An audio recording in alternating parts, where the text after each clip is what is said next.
So by the time they're second year and third year, like it becomes very natural for them to try to hear from God and give people prophetic words. So that's what I was hoping they were doing. If you think it connected, that's great. But also realize that just because they said it doesn't mean it has to be real. Like they could hear from God wrong. They could, maybe they could be wrong. They're human. So don't feel like if you don't agree with what they're saying, you don't have to say this is your destiny. They're just merely they're merely just trying to hear God's heart for you. Okay? And that's another important thing to realize is that just like we're learning how to hear the voice of God, they're learning as well. So the worksheets. Did we all read the worksheet? I had some good points about making sure that the way you communicate your revelation from God is easy to understand. Yeah. So what does that mean? Maybe explain that. Maybe using language that people could get, or think about whatever picture it is, and instead of maybe giving like I guess just think about the summary that you give of it. Mm-hmm. Make sure it's not too wordy or specific enough, but not too specific, or just the right amount. Yeah, you guys ever been where somebody had prayed over you and they're talking and you're like, I don't understand what they're saying? Like they're using like such imagery. Like he uses an owl, or maybe like, I think there's another one I read where he spoke like, somebody says, I see 3 donkeys, and one of them, they all are carrying you somewhere in a desert land. And he's like, okay, so what does that mean, 3 donkeys? Like, if you can't help interpret what you're seeing, sometimes then they may or may not know. So that's all he's saying is just use everyday language. Sometimes you say like, I think it goes back to those who went to Nepal, is removing the Christianese out of it and just trying to relate to people. Sean Bowles even talks about who you're talking to.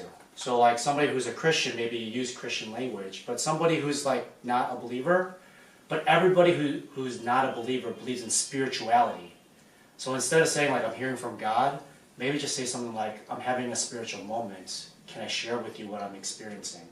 And usually people who are spiritual are open to hearing that stuff versus, hey, I think God is telling me this about you, or Jesus is saying this about you.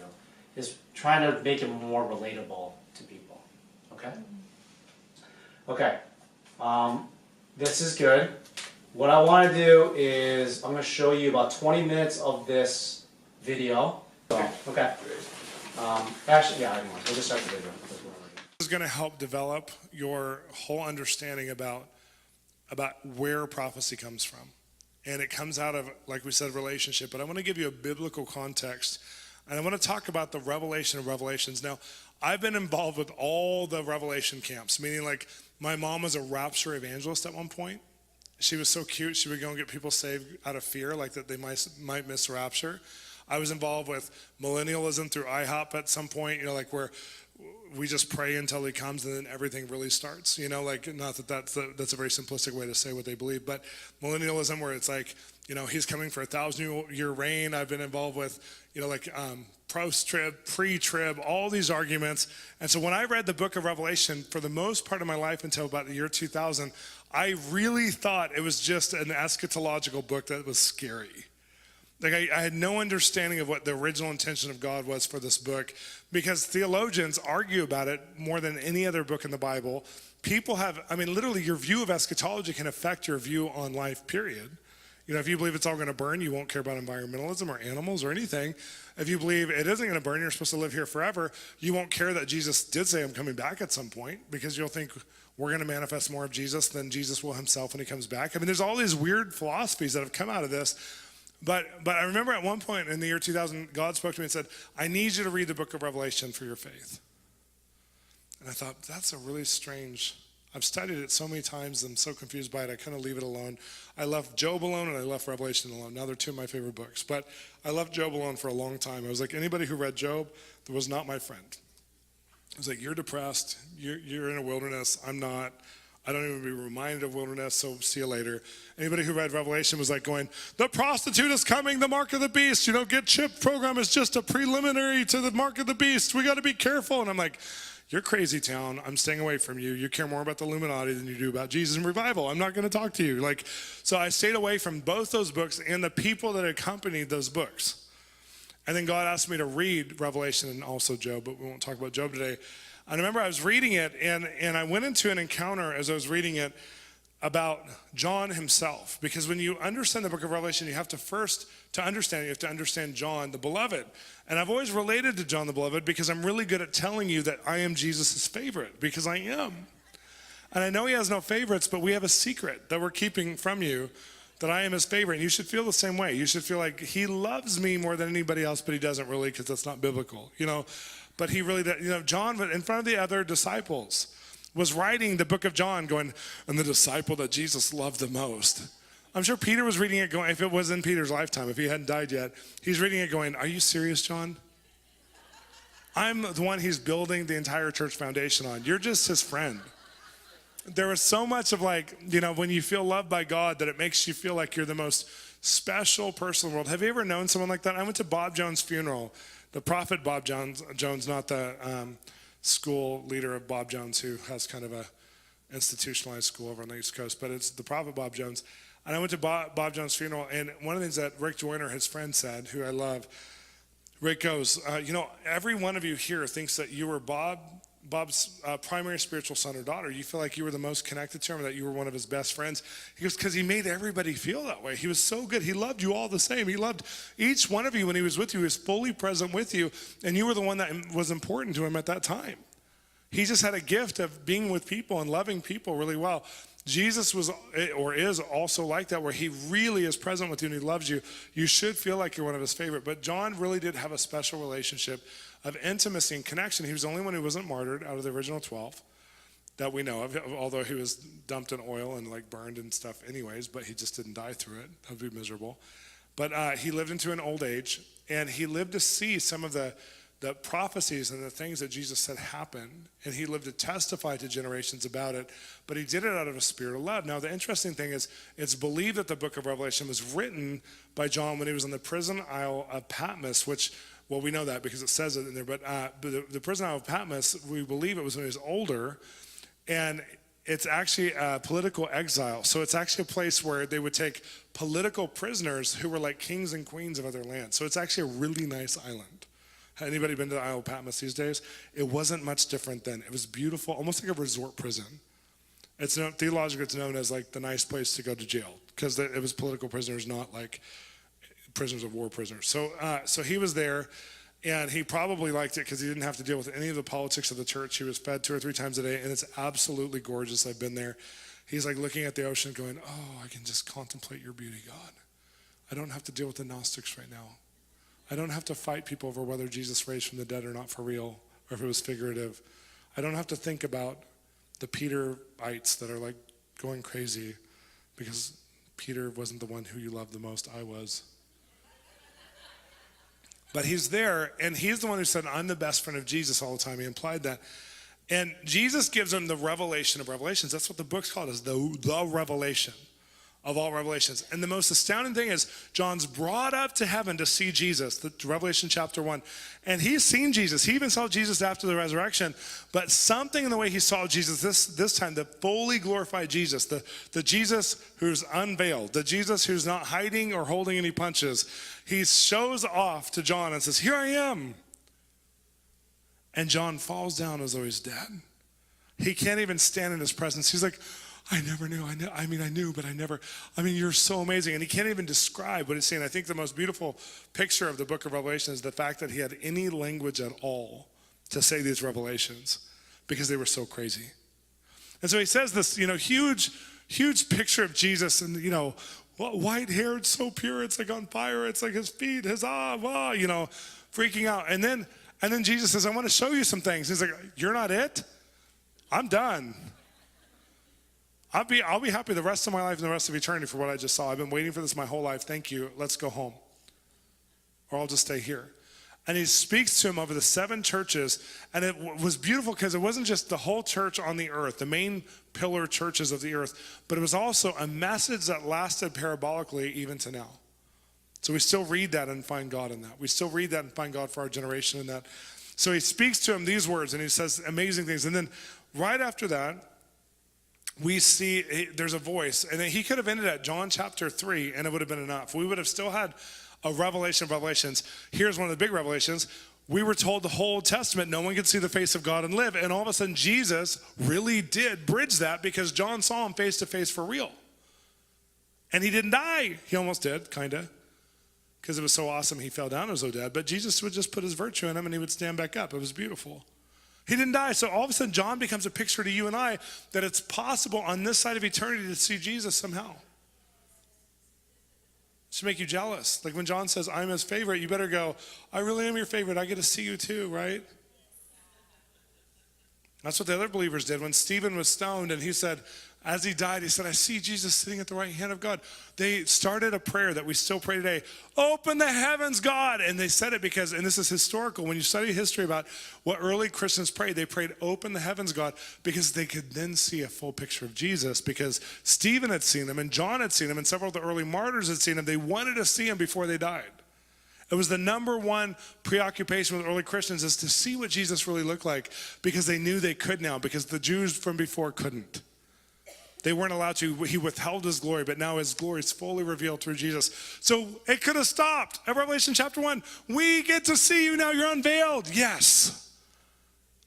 I mean, I stopped there for a year one time and just studied everyone's encounters in history who's seen Jesus face to face. And, you know, even if only 20% of them were real, not figurative, it's amazing. Then Revelation chapter 2 and 3, he gets a word for the entire church. He shows the love of God from heaven and says, I have a message for those who overcome. It's going to be awesome. You have this, but if you overcome, you're going to have this. And it's just so awesome. Like, I love the language of the book of Revelation. But then a crazy thing happened. Revelation 4:1, and anybody who's been to like a conference in the 90s or early 2000s knows this one, because we all had like open door conference, a voice from higher up conference, you know, like all these like prophetic conferences. Come up here conference. A voice from higher in heaven, which means a higher revelation or a higher understanding from where he already was. What is higher than seeing Jesus face to face? Nothing, right? What is higher? That does not make sense. What's higher than seeing Jesus? Something was higher. A voice, which is believed to be the Father, says, come up here, John. I have to show you everything that needs to take place for Jesus to get the fullness of his reward. Now, the book of Revelation is in context to Jesus in the garden, who's sitting there going, Father, if you could take this cup from me. And it doesn't resolve that. All it says is he goes to the cross anyways, until the writer of Hebrews says in Hebrews 12:2, for the joy set before him, he endured the cross, which shows at some point in the garden, because he didn't have joy in that prayer. And that prayer is like, oh no, God, please, not a cross. That's the worst way to die. It's torture. And somehow God the Father gave him a revelation in that zone of the joy set before him. And because he saw us, he saw you and I, he endured the cross. Now, John, as a writer of Revelation, is brought into this journey to see the reward of Jesus. The revelation of Revelations is the reward of Jesus. The book of Revelations, before it's eschatological, it's a human being who's brought up to heaven to see Jesus paid a price and how amazing the price was. And in Revelation 19, it culminates. This is like where it all starts to makes sense, because in Revelation 19, he's brought up in verse 5 and 6, he sees the bride. At this point, he said he's the best friend all the time, but all of a sudden becomes the friend of the bridegroom. He becomes the best man. He sees the one that Jesus says is the joy set before him. And she's not a broke down bride, she's pretty. She's not like a woman without identity going, I hope like Cinderella that he'll rescue me out of this terrible place I'm in. Which is how the church portrays itself. We're so bad until you come, God. We're so evil and shameful. We just hope you come so we could finally be better. No, the gospel is gospel of empowerment. He's coming for this woman who John sees. He sees her and she's fully adorned in these white robes that represent that she knows how to fully cooperate in a yes in her heart with him. She knows how to rule and reign with him. She's already has her bridal identity. She has her royal identity. What he prophesied and what Paul says over and over, where you're co-heirs, you're sons of God, all these things that are said over and over through the Pauline epistles, she's that. And John sees her and he goes, oh my gosh. Or probably, oh my God, but in the right way. Oh my God, for real. OMG, for real. And then the angel says to him in Revelation chapter 9 and 10, he says, you need to write down what you're seeing right now because this is the thing that's on his heart the most. He goes, no, you do it to the angel because he's so overwhelmed. How could he not say that about Revelation chapter 1? He couldn't wait to write about what he saw in Revelation chapter 1. How could this feel more awesome? Because now he's standing as the friend of God, seeing what God's going to inherit, and it's so holy and so beautiful. So remarkable, so perfect, so restored that he goes, you do it, I can't do it. And he goes, no, we've seen the same thing. This is what Jesus' heart prophesies over her. Now, when you understand that it's no longer just this prophetic passage where people use it in the charismatic church that says, the spirit of prophecy is the testimony of Jesus, and it's all about the gift. No, it is not about the gift here at all. This is not a gifting-based verse. This is about a love relationship where the thing that Jesus' heart cries out for prophetically is that you are going to be a bride who's going to be somehow fashioned in your identity to rule with him. And that's how Jesus saw humanity that he went to the cross for. Every one of them, even if they didn't make it, that's how he saw them. The billions of faces, somehow he saw them and said, they're worthy. Oh, they're beautiful. Oh, Father, your original intention and plan over them is so amazing. I'll go to the cross for her. I'll go to the cross for him.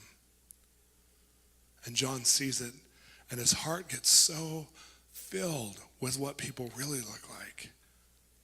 So filled with such a real love. Now, to prophesy, I'm going to challenge you to take on that foundation, that your job is to look at this world as though they're his at the end of the race with a trophy in their hand. If you're going to prophesy, you can't just prophesy a little upgrade. As a matter of fact, God won't trust you. Like, picture a coaching team. Like, how many of you are parents? So let's say your kid joined a soccer team when they're around 8 years old. They join a soccer team, and the coach comes up to you and says, your kid kind of sucks, and I'm never going to really play them, but we're going to let them play in the practices and stuff, and they'll be fine. Most of you would be like, you're not going to coach my kid ever. You are not worthy to coach my kid. My kid is way more awesome than you. How dare you? And my kid could be the best on this team if you were a good coach. How many of you feel that way as parents, right? Have you ever felt that way? You're like, wait, this is your issue, not my kid's issue, because they're 8. If they were 20, that's different, but they're 8. They could become awesome, and it's up to you. Do you have the skill set to bring out the awesome or not? This is who God wants to entrust with prophecy. Do you see them at the end of the race with their trophy in their hand, or do you just see like a little upgrade? Wow, I just feel like once you get over drugs, God's going to make you a leader somehow over AA meetings.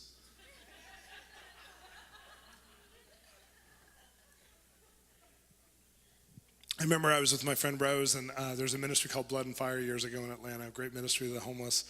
And they had a homeless shelter, and they were part of the Vineyard movement. And I went just maybe in the early 2000s, I went with Rose, and I used to go there and minister. We would hold conferences for the homeless people. We'd honor them and like love on them. And even if they didn't know what we were doing, we just pretend like they were all part of it and whatever. And we did it in their space, so they had to come. You know, we'd be respectful of bedtime. And so it was a family homeless shelter, so families could stay there together. And almost everybody was a drug addict, except for the little kids that were there. It was just so sad. You know, it was just such a sad scenario. But I remember one night, it was after the meeting, and Rose was really mad. She was the director of the whole place, little Indian woman, and she was really mad because this one guy, African-American guy, had left his family and left the bandwagon. He was in a treatment program, and he'd been in 20 treatment programs, but he left the program. But she was investing a lot into him and his family and his wife and his kids, and she was just investing a lot in them and believing for him, and she just loved him so much. And all of a sudden he came back. He came back and was kind of I think he'd been gone for like a couple days, and he came back and he was kind of still a little messed up, but not, he was sober to some degree. And she literally, I mean, he's tall, huge black guy. She goes into his face, this little Indian woman. She's like going, how dare you? This is who you are. How dare you become something else again? And she tells him his true story in front of his wife and kids. And he's crying. I don't want to be this anymore. I don't want to be this anymore. I want to be what you're telling me. And I'm watching her literally speak to the spiritual man inside of him, the true him. And inside of him, it's like a musical instrument resounding, just buzzing. And instead of just condemning him, she's saying, you are something else. You are worth it. I'm so mad at you because it's not just that you're doing this to us, you're doing it to the true you. And I watched him make the decision to change because he saw who he was. He saw not just who he could be, maybe potentially if he did 10 classes and 4 rehabs. He saw who he was in God's original heart. And this is the part of us as Christians to where God doesn't give us full authority because we don't have a full measure of love. We don't choose to see things through his lens. But when you start to understand the book of Revelation, the revelation of Revelations is John's ability to see the reward of Jesus. Did you ever hear the Moravian movement? So the Moravian prayer warriors, for 100 years, they had a prayer meeting. Their number one prayer was bring the Lamb his reward, the suffering Lamb his reward. And their whole context of their Christianity was we get to bring him, go to the darkest places in the earth. We think of it as a prayer movement. They were the most extreme missions movement in history. They would sell themselves into slavery in African nations because that was the only way to reach the slaves. They would go into brothels and they would live in brothels and pray and reach all the girls in the brothels. This was not like just a prayer movement. These are people who would pray until they were so filled with love that they would go get the Lamb's reward at the darkest, crazy. So, the revelation of Revelations. Did you guys get that? What is the revelation of Revelations? So John gets taken up to heaven. He sees Jesus, and Jesus then, and then what they show them is the bride. Okay. So the revelation of Revelations is the bride in all that glory. Okay. In terms of how do you see the church? Do you see the church as Jesus' beautiful bride? Okay? Do you see people who they were originally created to be? So when you pray over people, you're not supposed to just see what you see in front of you. This is what we call discernment. We're looking past discernment. We're looking for God's original intention for that person. Imagine them as the beautiful bride with the trophy in the hand. That is how we're supposed to see prophecy, okay? So the idea of revelation, it empowers you and other people to be the best version of themselves for yourself, okay? So the other thing he starts talking about, he gives a lot of story. But when somebody gives you a prophetic word, when somebody just tells these things, and you tell this to other people, normally it's going to confirm something that's already happening in their hearts. You're not telling them something they don't know, normally. You're telling them something that God is already talking to them about. He's just using another person who doesn't know who they are to tell them about that. So when we see Sean Bowles talk about birthdays or anniversaries or children's names, he doesn't know these people. These people already know their birthdays. These people already know their anniversary. But what they're seeing is God using somebody like Sean or anybody else who doesn't know them and says, I know you. I love you. You were formed in your mother's womb. You were formed before time. That's what prophecy is supposed to do, is that it's confirming something that's already in the heart. He also says that sometimes you might get something that's new. So, what happens is when you receive, we already talked about this in the beginning. So if you have something that you don't know in your heart, you have to balance that with what's going on in your life. Just because somebody gives you a word doesn't mean that that's necessary from God or that is already predestined that's going to happen. If it's something that's not, that you don't know in your heart, you're supposed to judge your own prophecy. Okay? And that's what happens in the New Testament. Is that each person has their own pipeline to God. They have their own communication to God. So each of us is responsible to what we hear from God. Okay? Nobody else can give that to you. Okay?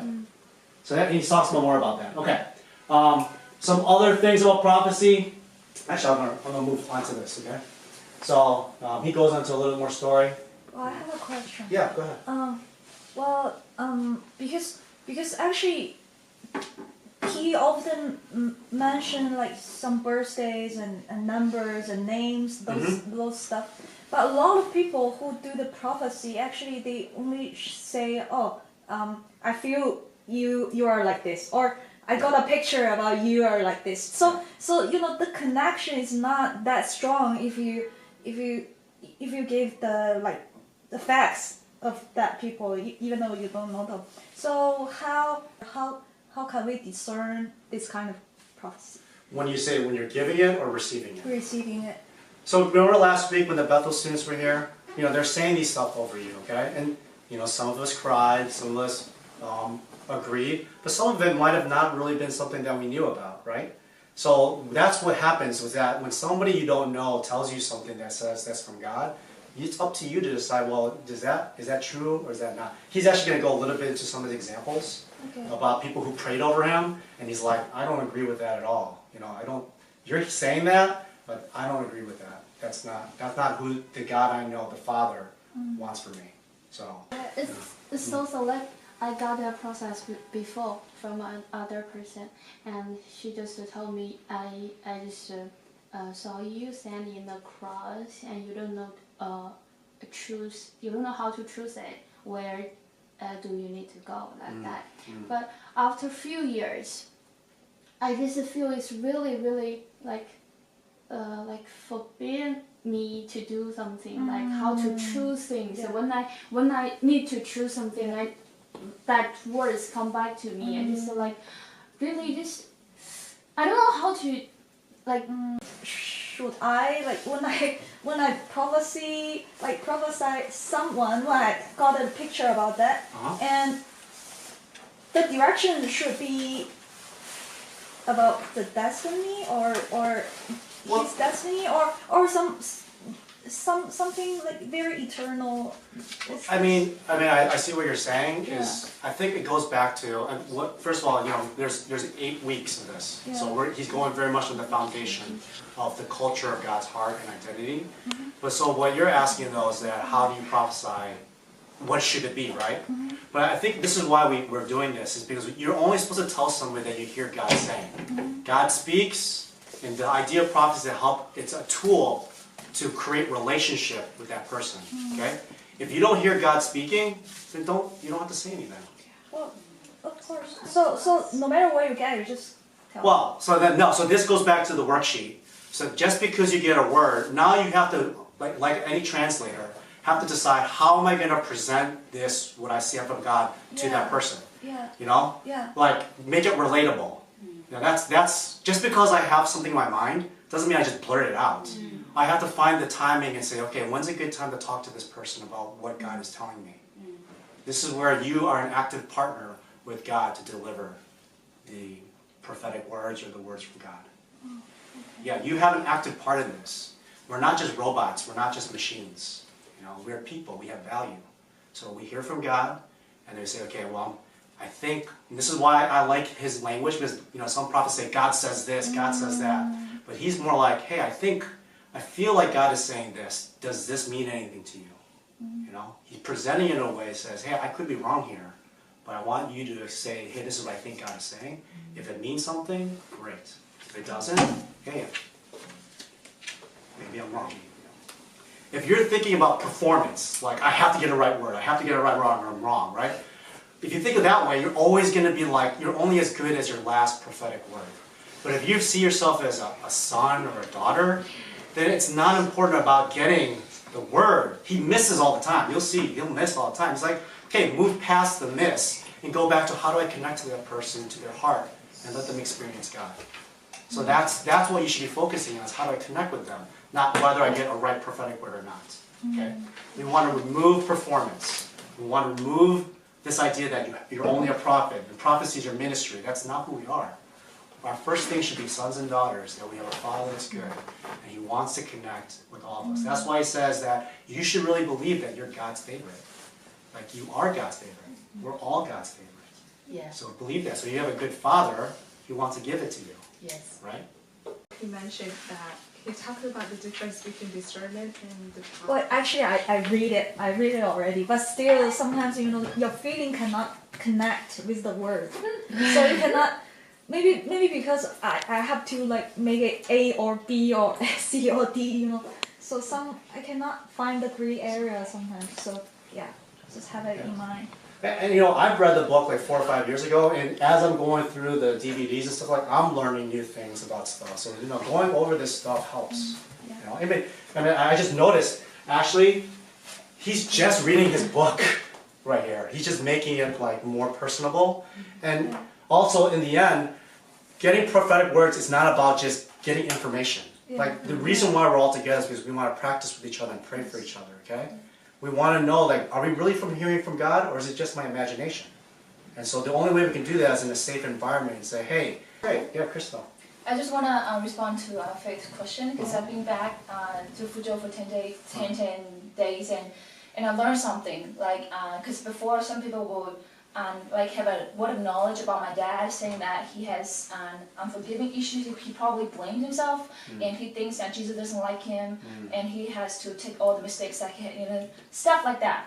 And let's say that's true, and if we just say that out, it doesn't really help. So I learned during this journey that even though we know something about some person, and it's negative, and we speak the opposite, like you are, like all your mistakes are gone. Like God doesn't count that, and you are worthy, and we love you. Jesus love you. We speak the opposite of that negative spirit. So that's what I learned during this journey. Yeah. So just want to. No, that's fantastic. I mean, actually, if you guys know Jeanette, she was one of the team leaders. I just talked to her today, and she was just at Bethel this week, and one of the things she got was, we're supposed to take our discernment and replace it with truth, like God's truth for that person.